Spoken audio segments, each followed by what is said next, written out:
Kaixo, bideo tutorial honetan bloga euskaratzen jarraituko dugu. Aurreko bideo tutorialean pausa batzuk eman genitun eta orain jarraituko dugu eta hurrengo batean bukatuko dugu.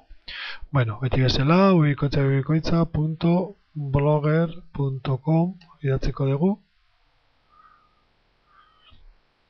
Eta oraingoan Googleen logeatuta nagoenez, ja bertan sartu naiz.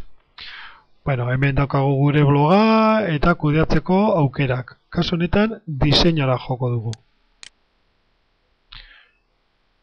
Diseinon emanda, leiho aterako zaigu, eta orain euskaratzeko interesatzen zaigu editatzea entradas del blog. Orduan, hemen editar emango diogu.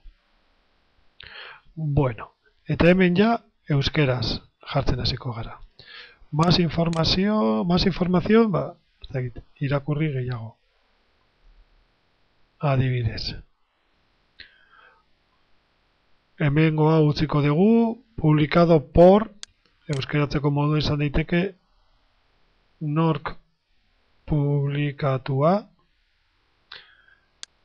Hemen jarri daiteke enberrean noiz, eta hau esan dut lehen ere iruditzen zaidala garrantzitsua jartzea zer egunetan publikatu den, igual ordua baino gehiago. Orduan jarri dezakegu hau. Komentarios, itzulpena, iruzkin egin dezakegu. Enlaces a esta entrada sarrera honetara estekak. Etiketas beharrean etiketak.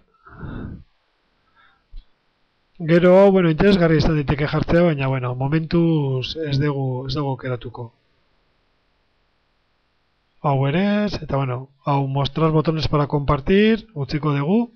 Igual Twitterren edo Facebooken edo gune baldin baditu gure sarrerak publikatzea, aukera emango dugu. Eta momentuz honekin uste du nahikoa dela. Emango diogu guardar.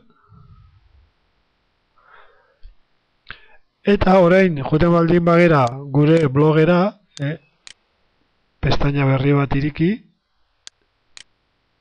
eta gure bloga kargatuko da.